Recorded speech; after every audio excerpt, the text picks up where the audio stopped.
Stephanie Grant, and I can do two things at once.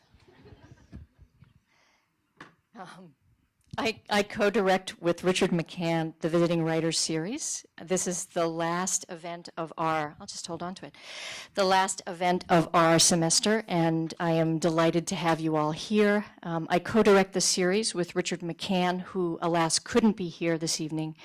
But we're very, very excited to have Jenny Offill and delighted to have you with us. Once at a writing conference, I was struck by something the essayist Philip Lopate said about why he had abandoned fiction and turned to nonfiction, primarily the personal essay. He had come to despise, he told the audience, the groaning contrivance of fiction. When I say I was struck by, I'm being a little bit coy, I was paralyzed by the phrase, which I experienced more like an accusation. Immediately, I knew what Lopate was describing or decrying, as I'm sure everyone here does, the by now obvious writerly gestures that make up novels and stories, the artificial scaffolding we recognize as realism, the complex machinery necessary to make plots turn, the elaborately improbable conceits, and our willing, or as Lopate was pointing out, our unwilling suspensions of disbelief. So what's a girl to do? What are we all to do? By which I mean, what is an apprentice prose writer to do about the groaning contrivances of fiction? It appears the answer to this question, which is not a new question, by the way, but merely an evolving question, a question that evolves as fiction evolves, is to invent a new way of telling, as Jenny Offill has done in her remarkable novel, The Department of Speculation. When Lopate was dissing fiction, he made a point to say that the only plot that interested him now was the movement of the essayist's mind. He had become suspicious of the work writers do to make the interior of characters exterior and available to readers, and wanted only to follow the associative leaps of a finely tuned and well-read mind.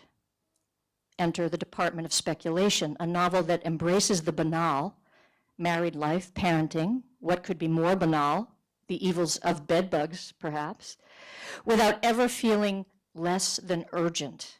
The novel, as many of you know, is composed of brief sections of text or crots that both move the story forward in a linear way. It's a story of infidelity, not new terrain for the novel by any means, and also moves the story forward associatively, following the narrator's intellectual and intuitive leaps. The Department of Speculation is a novel that thinks and feels and asks its readers not to value one modality over the other, but rather to understand each as a different way, a different means of knowing.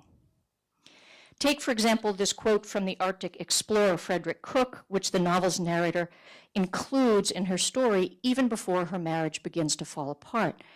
And ask yourself if this diary entry does not, in fact, describe the rigors of domestic life as well as it describes Arctic exploration. We are as tired of each other's company as we are of the cold monotony of the black night and of the unpalatable sameness of our food. Physically, mentally, and perhaps morally then, we are depressed. And from my past experience, I know that this depression will increase. Like a good essay, the novel does its work through juxtaposition and interpolation of a myriad delicious texts. Like a good poem, it works through repetition and rhyme, though here it is thoughts and feelings that rhyme rather than words. And like a good novel, by asking us to see ourselves refracted through the experience of others. Surely all art, Rilke says, and here I'm quoting Jenny Offill, quoting Rilke, all art is the result of one's having been in danger, of having gone through an experience all the way to the end, to where no one can go any further. I, for one, am grateful to Jenny Offill for having courted the dangers she must have courted to write this book. Please welcome Jenny Offill.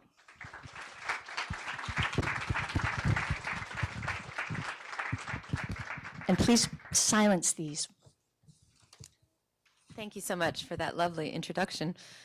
I'm going to read a little from the beginning of the book, and then I'm going to make some incredibly graceful bridge and read from a little bit later on. But I promise I won't go on and on about, oh, wait a minute, you need to know this.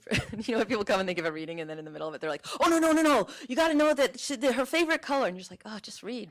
Okay, so I have already said that I won't do that, so I will see if I can keep to it. Okay, this is from the very beginning. Antelopes have 10x vision, you said. It was the beginning, or close to it. That means that on a clear night, they can see the rings of Saturn. It was still months before we'd tell each other all our stories. And even then, some seemed too small to bother with. So why do they come back to me now? Now, when I'm so weary of all of it. Memories are microscopic, tiny particles that swarm together and apart. Little people, Edison called them, entities. He had a theory about where they came from, and that theory was outer space. The first time I traveled alone, I went to a restaurant and ordered a steak. But when it came, I saw it was just a piece of raw meat cut into pieces. I tried to eat it, but it was too bloody. My throat refused to swallow. Finally, I spit it out into a napkin. There was still a great deal of meat on my plate. I was afraid the waiter would notice I wasn't eating and laugh or yell at me. For a long time, I sat there looking at it. Then I took a roll, hollowed it out, and secreted the meat inside it. I had a very small purse, but I thought I could fit the roll in without being seen. I paid the bill and walked out, expecting to be stopped, but no one stopped me. I spent my afternoons in a city park, pretending to read Horace. At dusk, people streamed out of the metro and into the street. In Paris, even the subways are required to be beautiful. They change their sky, not their soul, who run across the sea. There was a Canadian boy who ate only oatmeal, a French boy who asked to examine my teeth, an English boy who came from a line of druids, a Dutch boy who sold hearing aids. I met an Australian who said he loved to travel alone. He talked about his job as we drank by the sea. When a student gets it, when it first breaks across his face, it's so fucking beautiful, he told me. I nodded, moved, though I'd never taught anyone a single thing. What do you teach? I asked him. Rollerblading, he explained. That was the summer it rained and rained. I remember the sad, doggish smell of my sweater and my shoes sloshing crazily. And in every city, the same scene. A boy stepping into the street and opening an umbrella for a girl keeping dry in the doorway. Another night, my old apartment in Brooklyn. It was late, but of course I couldn't sleep. Above me, speed freaks merrily disassembling something. Leaves against the window. I felt a sudden chill and pulled the blanket over my head. That's the way they bring horses out of a fire, I remembered. If they can't see, they won't panic. I tried to figure out if I felt calmer with a blanket over my head. No, I did not, was the answer. 2. I got a job checking facts at a science magazine. Fun facts, they called them. The connected fibers in a human brain, extended, would wrap around the earth 40 times. Horrible, I wrote in the margin, but they put it through anyway. I liked my apartment because all of the windows were at street level.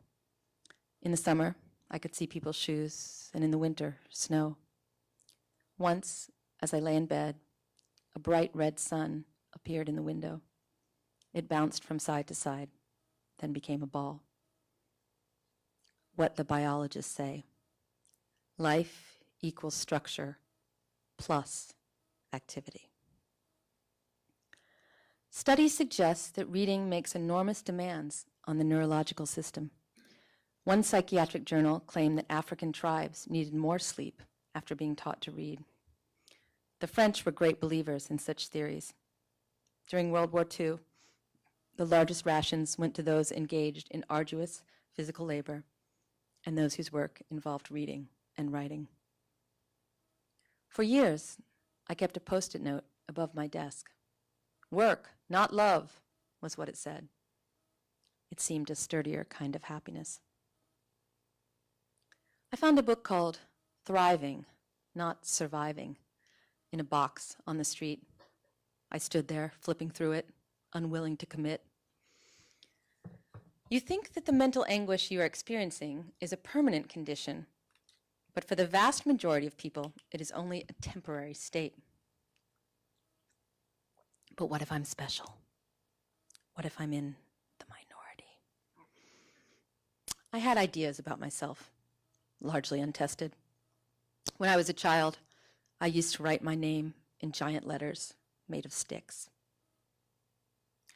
What Coleridge said, "If I do not greatly delude myself, I have not only completely extricated the notions of time and space, but I trust that I'm about to do more, namely, that I shall be able to evolve all the five senses, and in this evolvement, to solve the process of life and consciousness."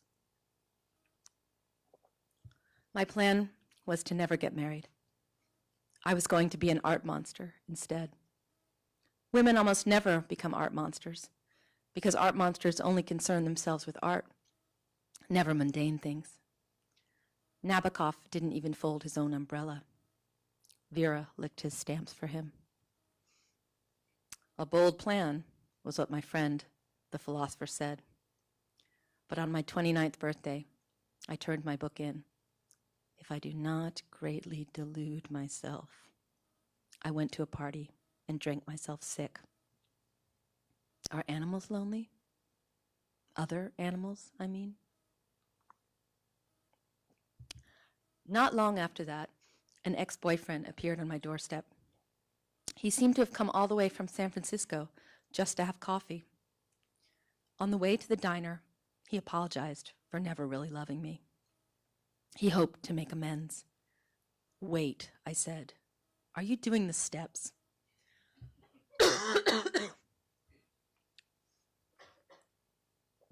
That night on TV, I saw the tattoo I wished my life had warranted. "If you have not known suffering, love me." A Russian murderer beat me to it. Of course, I thought of the drunkard boy in New Orleans, the one I loved best. Each night at the Old Sailor's Bar, I'd peel the labels off his bottles and try to entice him homeward. But he wouldn't come, not until light came through the window. That one was so beautiful. I used to watch him sleep. If I had to sum up what he did to me, I'd say it was this. He made me sing along to all the bad songs on the radio, both when he loved me and when he didn't. In those last weeks, we drove without talking, trying to outride the heat, each alone in the dream the city had become. I was afraid to speak, to touch his arm even. Remember this sign, this tree, this broken down street. Remember, it is possible to feel this way. There were 20 days on the calendar, then 15, then 10. Then the day I packed my car and left. I drove the length of 2 states, sobbing, heat like a hand against my chest. But I didn't remember it. I think I'm losing my voice, guys. There is a man who travels around the world trying to find places where you can stand still and hear no human sound. It is impossible to feel calm in cities, he believes, because we so rarely hear birdsong there. Our ears evolved to be our warning systems. We are on high alert in places where no birds sing. To live in a city is to be forever flinching. The Buddhists say there are 121 states of consciousness. Of these, only 3 involve misery or suffering. Most of us spend our time moving back and forth between these 3. Blue jays spend every Friday with the devil, the old lady at the park told me. You need to get out of that stupid city, my sister said. Get some fresh air. 4 years ago, she and her husband left. They moved to Pennsylvania to an old ramshackle house on the Delaware River. Last spring, she came to visit me with her kids. We went to the park. We went to the zoo. We went to the planetarium. But still, they hated it. Why is everyone yelling here? The philosopher's apartment was the most peaceful place I knew. It had good light and looked out over the water. We spent our Sundays there eating pancakes and eggs. He was adjuncting now and doing late nights at the radio station. You should meet this guy I work with. He makes soundscapes of the city. I looked at the pigeons outside his window. What does that even mean? I said. He gave me a CD to take home. On the cover was an old yellow phone book, ruined by rain. I closed my eyes and listened to it. Who is this person? I wondered. Okay, here's the bridge. Read her, she married him. So you don't really need to know anything about this section except that she's married and has a kid now. And she's doing kind of a hack ghostwriting job for a man who wanted to go into space but didn't make it. She calls him the almost astronaut. 12. Advice for Wives circa 1896. The indiscriminate reading of novels is one of the most injurious habits to which a married woman can be subject. Besides the false views of human nature it will impart, it produces an indifference to the performance of domestic duties and contempt for ordinary realities. It's true that I am feeble-minded at the grocery store. I write lists that I forget, buy things we don't need or already have. Later, my husband will say, "Did you get toilet paper? Did you get ketchup? Did you get garlic?" And I will say, no, I forgot. Sorry, here is some butterscotch pudding and some toothpicks and some whiskey sour mix. But for now, my daughter and I stand shivering in front of the meat case. I'm cold, she says. Why can't we go? Why do we have to stand here? There is some kind of meat I am supposed to buy, kind of meat to go in a meat recipe. We can go soon, I say. Just wait. Let me think for a minute. You're not letting me think. So lately, I've been having this recurring dream. In it, my husband breaks up with me at a party saying, "I'll tell you later, don't pester me." But when I tell him this, he grows peevish. We're married, remember? Nobody's breaking up with anybody. I love autumn, she says. Look at the beautiful autumn leaves. It feels like autumn today. Is autumn your favorite time of year? She stops walking and tugs at my sleeve. Mommy, you are not noticing. I am using a new word. I say autumn now instead of fall. I run into an acquaintance on the street, someone I haven't seen in years. When I knew him, we were both young. He edited a literary magazine, and I sometimes wrote for him. He had a motorcycle, but married early, both of which impressed me. He is still very handsome. As we talk, I discover he is a child now, too. I think I must have missed your second book, he says. No, I say, there isn't one. He looks uncomfortable. Both of us are calculating the years, or maybe only I am. Did something happen? He says kindly, after a moment. Yes, I explain. That night, I bring up my old art monster plan. Road not taken, my husband says.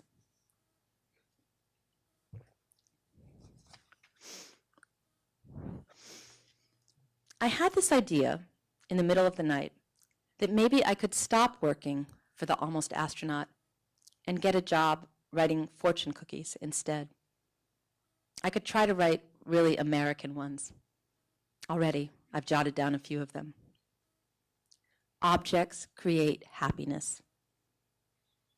The animals are pleased to be of use. Your cities will shine forever. Death will not touch you. I send my fortunes to the philosopher. He writes back immediately. I am interested in bankrolling you, but I only have $27 in checking. The next morning, a man comes to look at the apartment. He brings his dog with him. Seek, he tells the dog. Seek, seek. But the dog just sits there, looking at me. A week later, I call the man back to look for the bugs again. I give him tea and cookies. Here's what you do, he says. Put poison on the mattress, then on the windowsills, then in the electrical sockets. Then just go to sleep in your bed.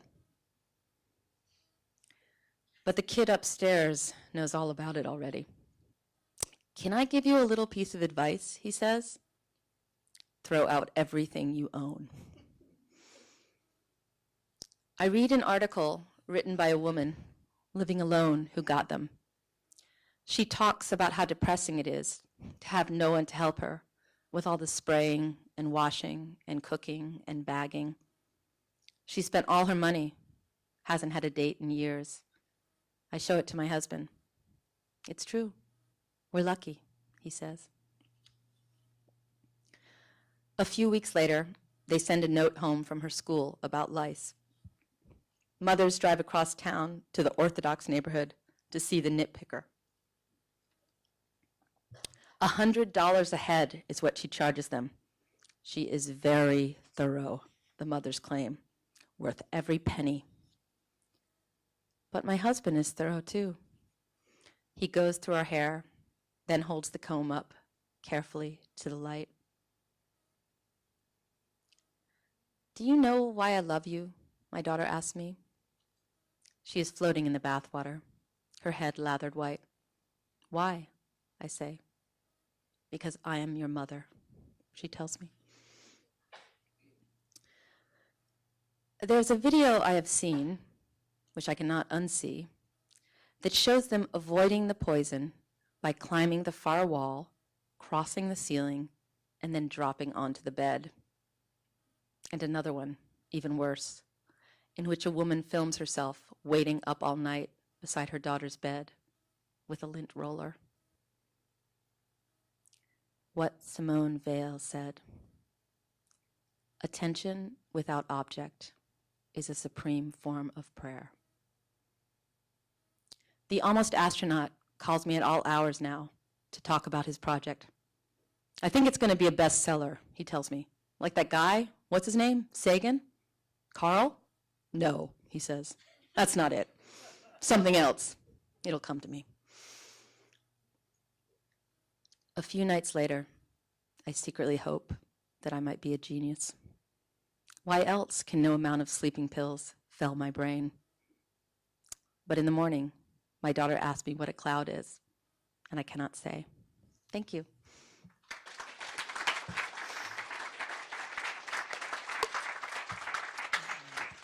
Sorry, I'm losing my voice. Yeah, I've been doing a lot of talking lately, and my voice is kind of, yeah, but I'm happy to, yeah. So we will have questions for a little bit more, and I will answer them in a deep, husky voice. Once I had a cold and I got this really cool, like Lauren Bacall voice from it. And it was in the day where you'd still record your answering machine message. And so I recorded it and I just sounded like so cool and sexy. And then I just left it on there for like 3 years. And it just meant that anyone who didn't know me was super disappointed when they met me. So, okay, anybody have a question? Yeah. I'm really curious. That was probably the best reading voice that I've heard ever. Oh, well, thank you. So, writing and punctuation right is a way for us to look at it and know how to read it. Mm. And I found sort of the tone and the way that you reflected some of it really compelling and interesting. And I think it colored some of the words in the way that I hadn't anticipated. So I was wondering if you could talk about just like even performing the reading from the books. Sure. Well, I was telling Stephanie, I was telling a couple people, I guess, that I wanted to do the audiobook, which they really don't want the writers to do. They're so against the idea. But I asked if I could go try out. And I went and tried out, and they were grudging, but they were like, all right. And the reason I wanted to do that was because I just felt like so much of this book is, so much of the novel is easy to miss if you don't sort of notice that part is meant to be comic. I mean, one of the things that was a little bit of funny to me and sort of a bummer was sometimes when people would write reviews of the book in the beginning of the novel, they would take out that passage, which to me was totally meant to be funny, about the book thriving, not surviving, and how she flips through it, like not willing to commit. And they would be like, this self-absorbed person who, and I'd be like, it's a joke. Depressive people are really funny. But that was kind of an era of, I named them the Who Would Marry Her Anyway reviews, which I felt like were like oddly, kind of missing the point of the novel in some ways. But I just think performing is really important. I mean, we've all gone to readings where you're kind of excited about it, and then you're not suddenly. And my least favorite thing at readings is actually if people do read for a really long time, and then even though you think it's over, then they go, you know what? Actually, I think I'm going to read 14. I think I'm going to read chapter 14. How do people feel about that? And I'm like, no one's going to be like, no, but I always want to be like, I object, no. Because it's never the person that read too little. Like, it's never the person where you're like dying to hear more. It's the person who already read for an hour. And like everyone, if I have to read with certain people that I have a feeling might go on and on, I will, if I'm supposed to read 20 minutes, I will figure out a 10-minute segment so that I can give that gift to the audience. And I guess I feel like the main thing about performing is just, it's one final chance after everything you've done in the story or the novel to show what you mean and not even what you mean, but just to show the nuances. So to that reason, I think, but the very first time I read at this bar in New York, KGB, I was super nervous. I went out with my editor beforehand, and I stupidly drank 2, I don't know, gimlets or something. And so by the time I got up there, I was like, and I was really, really nervous. And then this friend of mine who I've known for years and who is incapable of telling a lie, he came up to me afterwards and he said, "You read very sweetly." I was like, oh, that's not good. So that was a little bit of a motivating factor. But I think we all get better as we do something. I mean, I'm actually sort of horrified that my voice frogged out on me, but I just went to on a tour for the European parts of the book, and they schedule you like crazy. One day they had me in Amsterdam, and from 10 o'clock in the morning till 12 at night, they had me talking to people. So I think I'm going out a little bit. Anybody else? Yeah.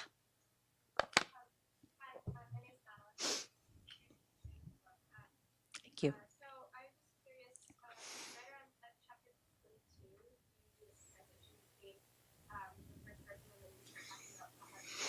Mm-hmm.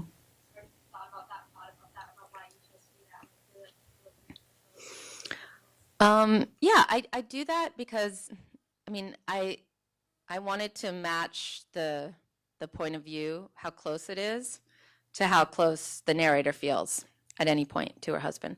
So after she discovers that things aren't as she thought, she kind of like spins away and she's watching it from this eagle-ish height.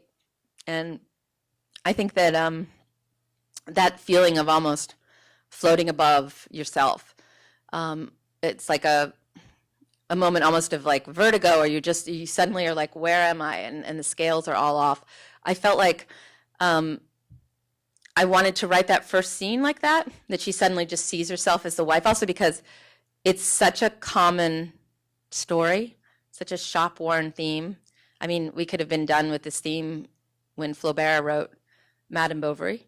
So I think the wife, as a writer, is very aware of that, and she starts to see herself as if she's in a little play. And then at the very beginning, it's that direct address, you, and it only goes into those third person at that moment. And then at the very end, when they're almost coming out of this time a little bit, there's like a tentative we again. So, I mean, I really like to play with form, but I'm not really interested in playing with form unless the emotion of a piece of fiction needs the form to bend. So it felt like it needed to bend there, and that's why I did it. Mm-hmm. Besides shifts in point of view, fragmentation, compression, what else excites you? What else do you see as playful? That's a good question. I've never thought about that. I mean, it's sort of the nature to not like think of the the strengths of your work. You're not like, oh, I've done such a fantastic job there. Let me rephrase it. What risks do you take when you worry? I really worried about putting any of the family stuff in, because I felt like, especially with the things that the daughter said, I just thought that if I did it wrong, it would be like, kids say the darndest things, you know? And for that reason, I was more inclined to take things that I'd heard another kid say, because I felt like that filter of like it being fascinating was gone. And so I was really worried about that. I was worried that if I wrote about domestic life at all, and I wrote a small book, that I mean, I was just worried that no one would take me seriously. And since I'd spent 15 years, you know, thinking I could have been a contender, oh, you know, I had this like very strong desire to have this book be. I just wanted it. I wanted, I guess, the ambition of it to be recognized. I mean, I'm just being honest with you guys, since you're all like writers. I mean, it sounds sort of awful when you say it like that, but yeah. So for me, that was a big risk. It was a super big risk to write anything about motherhood or marriage, because I think people are really there's not a lot of openness about that kind of thing. So I felt pretty strange about writing that. And then I thought it was a big risk to make it so short. Because it seemed like, I mean, I made a joke at my book party. I was like, well, it took me 13 years, but I think you could see why, because it was like so tiny. And then it would also, when it was first in the bookstore shelves, I wish I had another book next to me. It would be like up on the books, and it was like the little runt book. Like every other book would be like so big next to it. But I wanted it to contain, you know, this stretch of his narrator's life from early 20s to, you know, about 15 years. And that's why I just felt like I had to use those techniques of compression. Yeah. I mean, some people love those long stories like Dickens, where you know where everything happens, but I sometimes get bored. Yeah. Anyone else? Yeah.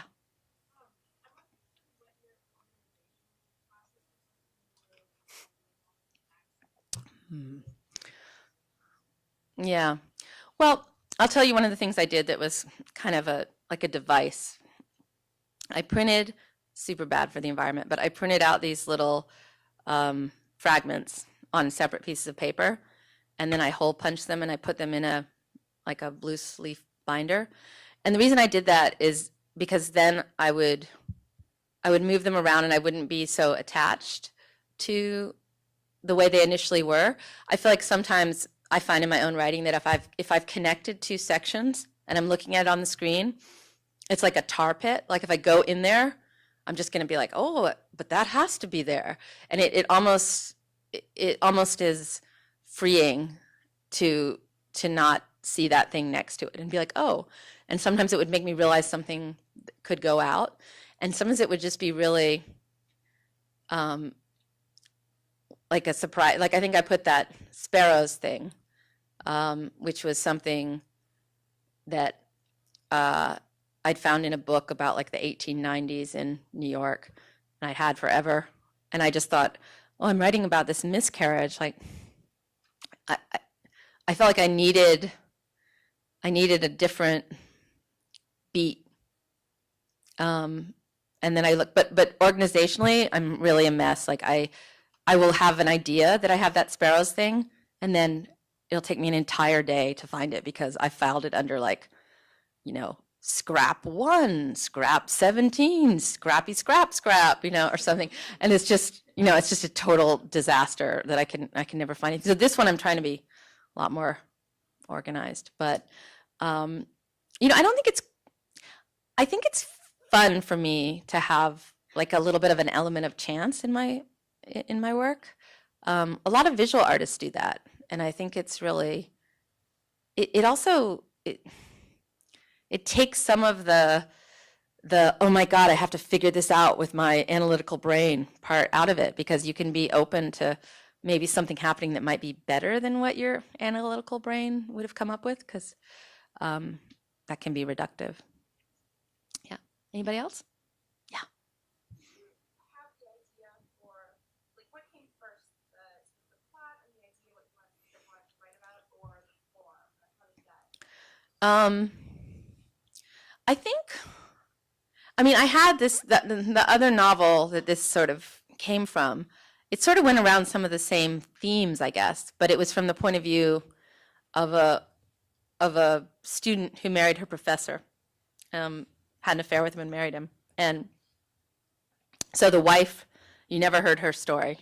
You just heard the story of this young woman who sort of suddenly was in this domestic world. And then I also had it from the point of view of the stepdaughter. I think I was just doing that to prove that I could write in like different points of view, and I don't know what I was doing. I wanted to write like a bigger canvas or something. So I knew I wanted to write about this kind of art monster thing a little bit. And I was afraid to do it, but I knew I wanted to write about depression, because I felt like it is kind of a miracle for most people who are depressive freaks if they like decide to introduce like a witness into their life. Like, they say that when you get married, now you have a witness to your whole life, which seems really terrifying to me. And I just wanted to there's a part in the book where she talks about how it was kind of a miracle, even if it ends, so horribly. It was kind of a miracle. So to me, in a weird way, the whole book comes from this little line that is, she's with him before they're married and they're somewhere beautiful, and she says, I wonder what it would be like to live somewhere so beautiful. Would it fix my brain? And I think the would it fix my brain was the starting point in a funny way for this book. Does love fix your brain? Does work fix your brain? Does anything? And from there, a million things. Yeah. Anybody else? Yeah. So something I really appreciated about the book was each scene or plot was so carefully crafted, and images were very deliberate. And so I can imagine all the writing and advising that went into it. And I think this goes back to a question about organization. But in the revision process, how did you go about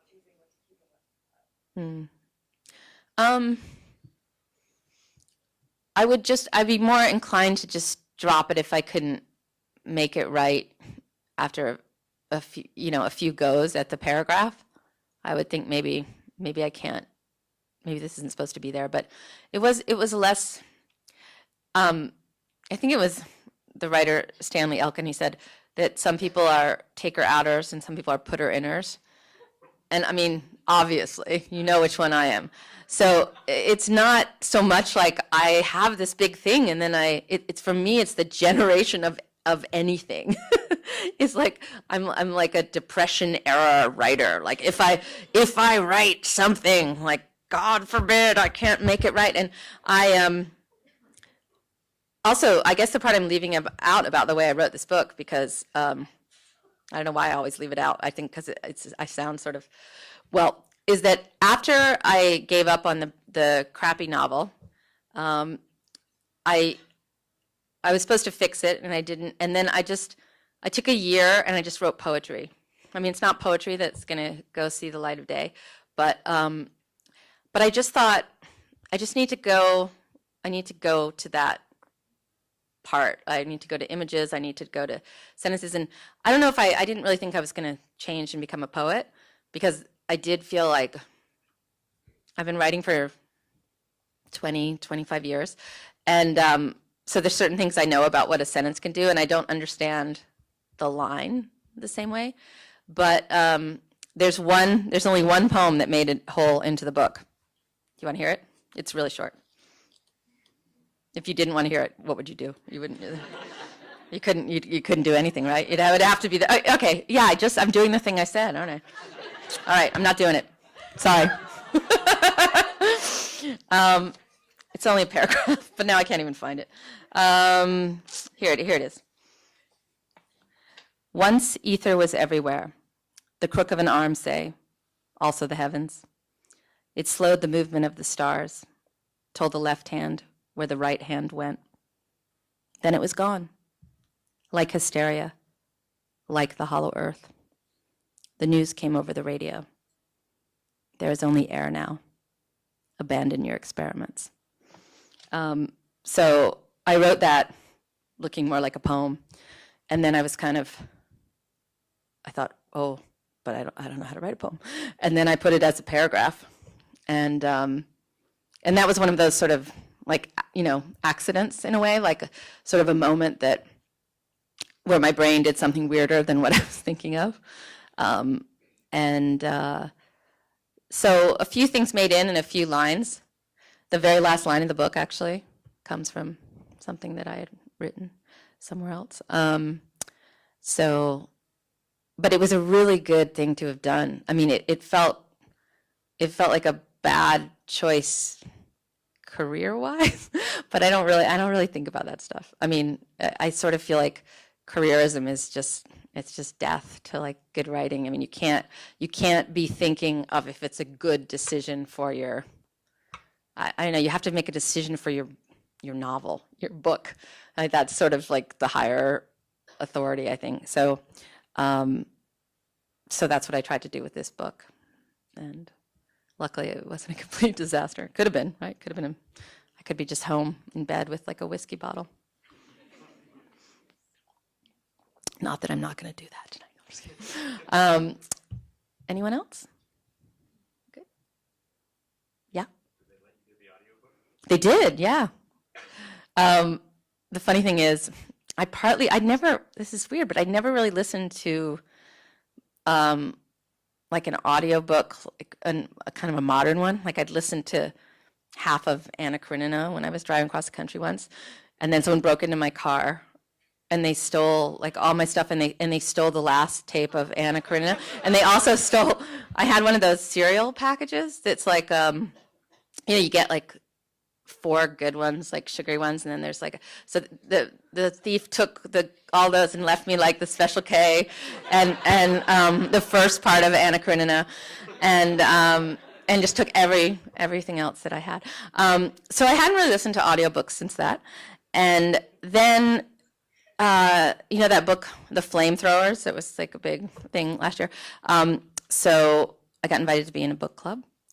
and a lot of I'd never been in one because busman's holiday, but no one knows that expression here. It's like a English expression. Like if you're a bus driver and then you took a bus on a holiday.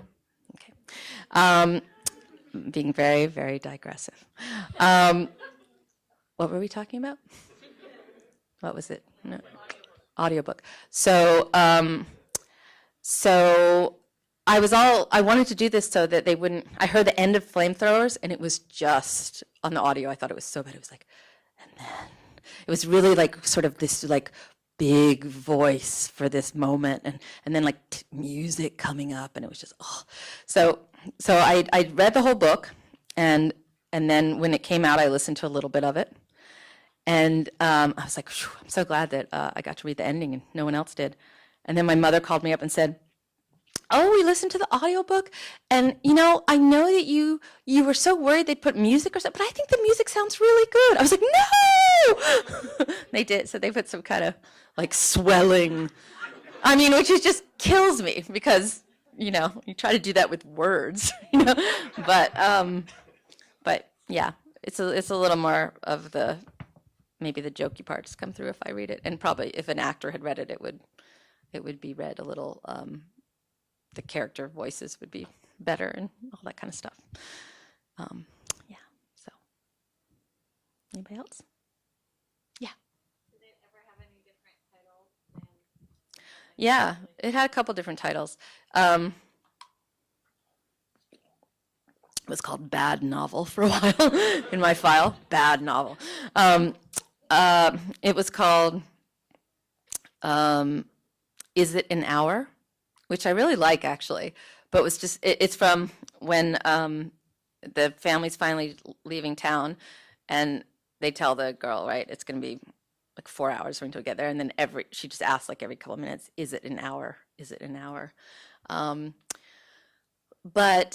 then I had another one, but I decided it was too kind of lyric, like false lyricism. That was Songs About Space. But I had Department of Speculation all along. I just had to decide if it fit. But only one editor tried to talk me out of it. They said, "Oh, it sounds too distant. It sounds too clinical." I said, "It's supposed to sound that way. It's supposed to be a counterpoint to what the book contains."